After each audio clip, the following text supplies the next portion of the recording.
मेरा नाम डॉक्टर अहमद खान है। आदित्य जी, आप वैसे तो बहुत भोले हो और बहुत चेहरा भी आपका ऐसा लगता है कि वाकई बहुत मासूम हो, लेकिन आप जब भी बात करते हो कुछ ऐसी बात करो जिसे पब्लिक के लिए अच्छी लगे और देश चलने की बात हो।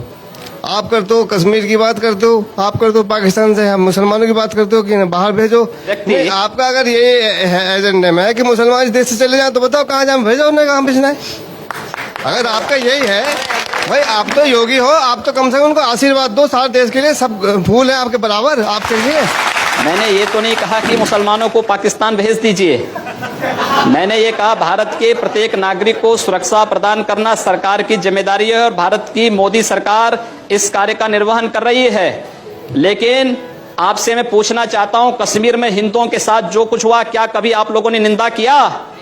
क्या अपने जुमे की नमाज में इन बातों को आप लोगों ने कभी खंडन किया कि कश्मीर के हिंदुओं पर जो अत्याचार हुआ है उसका निंदा करते हैं? मेरी आपत्ति है। आपने भी कहा, मेरी आपत्ति है। अभी आपने कहा आप लोगों ने इससे क्या तात्पर्य है? क्यों नहीं खंडन किया इन्होंने? नहीं, इससे क्या तात्पर्य है? इन सब से जो ये प्रश्न पूछ रहे हैं, इन सब से मेरा तात्पर्य है कि इन लोगों ने आखिर इस बात का खंडन कभी क्यों नहीं किया कि कश्मीर में जो कुछ हिंदुओं के साथ हुआ वो गलत हुआ है। खंडन करें ये लोग भी उसका। ऐसे लोगों को खंडन किया जाना चाहिए जो देश के अंदर जाति और मजहब के आधार पर भावनाएं भड़का करके समाज को बांट रहे हैं और देश को कमजोर कर रहे हैं। मैं आपके चरणों में पहले तो कोटि कोटि नमन करता हूं। सर, मैं आपसे सिर्फ ये पूछना चाहता हूं, आपकी सरकार जो आई थी वो पाकिस्तान का एक मारे, अगर उसने हमारा इंडिया का एक मारा हम उनके 100 मारेंगे। जिस दिन से सरकार बनी है उस दिन से कश्मीर में डेली पंगे हो रहे हैं। चीन हमें डांट रहा है, क्या ना श्रीलंका हमें डांट रहा है। दूसरी बात, पहलू जो हमारे सवाल का ये है कि आप अभी कह रहे हैं जो संप्रदाय के लोगों ने जेल भेजना चाहिए, तो सबसे पहले आपको जाना चाहिए। आज सीमा पर पाकिस्तान गोलीबारी करता है तो उसका जवाब मोटारों से भारत की सेना करती है और पाकिस्तान दुनिया के अंदर चिल्लाता भागता फिरता है। ये भारत की मजबूत विदेश नीति को प्रदर्शित करता है और भारत की सुरक्षा को प्रदर्शित करता है। आज चीन भारत की सीमा में घुसने का दुस्साहस नहीं करता है। यमन में फंसे हुए भारतीयों को वापस लाने के लिए जिस तेजी के साथ वहां पर राहत कार्य भारत ने किया है, दुनिया के अंदर एक मिसाल प्रस्तुत किया है। क्या इससे पहले कभी हुआ है? आप लोगों को धन्यवाद करना चाहिए मोदी जी का और कम से कम नतमस्तक होना चाहिए उनके चरणों में कि कम से कम देश के प्रत्येक नागरिक को सुरक्षा की व्यवस्था उन्होंने की है, प्रत्येक नागरिक का सम्मान उन्होंने दिलाया है। आपके एनडीए के बीजेपी के पूर्व साथी हैं, बहुत सीनियर नेता अरुण शौरी, उनका बयान मैं आपको बता रहा हूं। उन्होंने तो वैसे बहुत बातें कही, लेकिन इस सामाजिक मुद्दे पे उन्होंने कहा कि अल्पसंख्यकों में असुरक्षा है, चिंता है, और ये सब कुछ हुआ है घर वापसी, लव जिहाद, चर्च पर हमले, इन जैसे मुद्दों की वजह से। ये आपके साथी थे।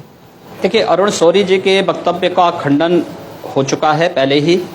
दूसरा, जो बातें आप कर रहे हैं चर्च पर हमले के लिए, आपको याद होगा जब अटल जी की सरकार थी इस देश में 1998-99 में बनी थी, उस समय बेंगलोर में कुछ चर्चों पर हमले हुए थे और दीनदयाल अंजुमन नामक एक संगठन उसके लिए जिम्मेदार पाया गया था।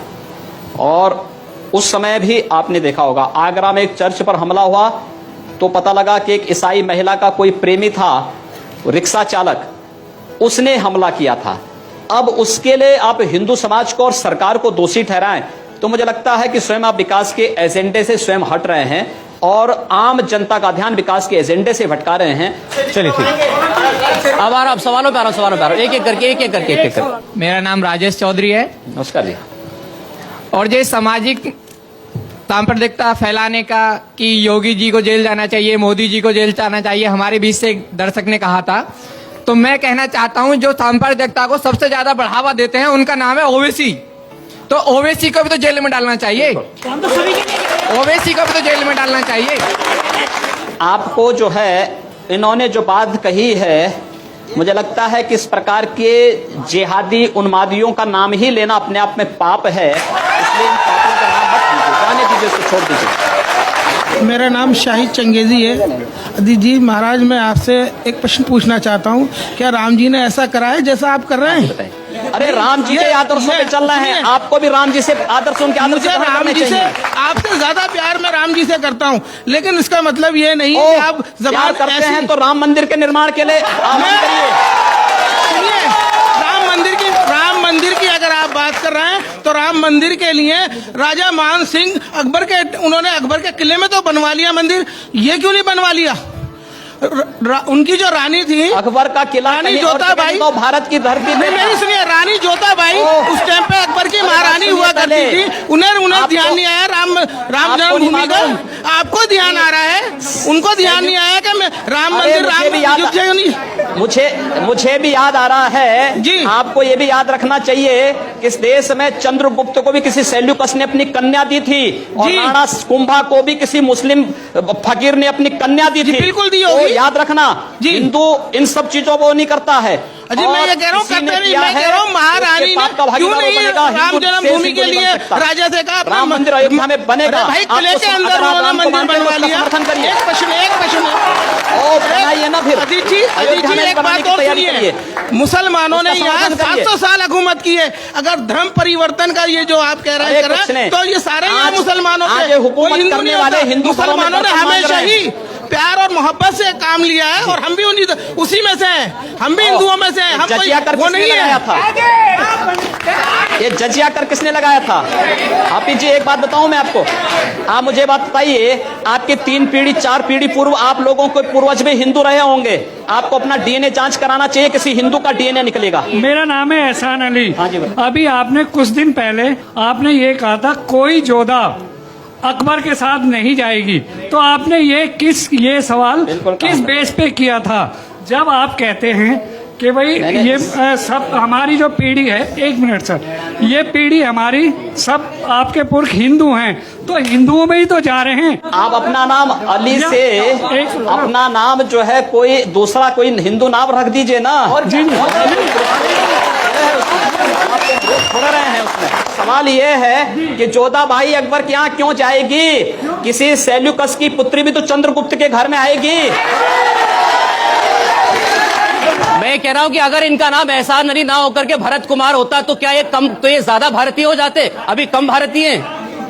नहीं, हर भारतीय है, भारत के अंदर जन्मा हुआ हर व्यक्ति भारतीय है, लेकिन उसको भारतीय परंपरा, भारतीय राष्ट्रीयता का भी सम्मान करना पड़ेगा और भारत के संविधान के अनुसार चलना पड़ेगा, न कि शरीयत के अनुसार। मैं एक बात नहीं समझ पाता हूं कि भारत की राजनीति में राष्ट्र धर्म की बात करना, राष्ट्रवाद की बात करना विकास के एजेंडे में कहां से बाधक है?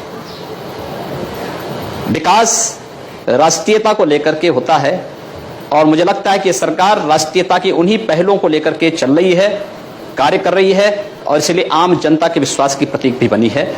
हम लोगों का जो वक्तव्य है, चाहे वह लव जिहाद का हो, चाहे वह घर वापसी का हो, यह मुद्दा विकास के एजेंडे को में बाधक है, मैं इसका विरोधी हूं। आप जिसको राष्ट्रीयता कह रहे हैं उसको लेकर कई बयान आए, अभी आपने खुद उसमें से कई का जिक्र किया। मेरे पास वो कुछ बयान है, मैं वो सुनाना चाहता हूं और फिर आपसे पूछूंगा कि इसमें राष्ट्रीयता कहां है? जैसे आप राष्ट्रवाद कह रहे हैं, ये कौन से राष्ट्रवाद का प्रतीक है? जरा वो बयान देख लें एक बार। हरजी की पेड़ी जो हरिद्वार की पहचान है, इसकी पवित्रता को बनाए रखने का दायित्व हम सबका है और यहाँ पर गैर हिंदुओं का प्रवेश पूरी तरह बंद होना चाहिए। इस बात को ध्यान अवश्य किया जाना चाहिए, सुरक्षा की दृष्टि से भी, पवित्रता की दृष्टि से भी। ये एक पहला उदाहरण है, आप ही का बयान था, इसके बाद और है। चलिए पहले इसी की बात कर लेते हैं। 1916 का हरिद्वार नगर पालिका का जो एक्ट है, उस एक्ट में इस बात का प्रावधान किया गया है और यह प्रावधान तब हुआ है जब इस देश में ब्रिटिश गवर्नमेंट थी। उन्होंने हिंदू भावनाओं का सम्मान किया था। वहां पर हरजी की पेड़ी में कोई हिंदू श्रद्धालु पूरी दुनिया के अंदर का आता है और व्यापक आस्था के भाव के साथ आता है। वहां पर वह जूता चप्पल पहन करके नहीं जाता है, वहां की पवित्रता का ख्याल रखता है।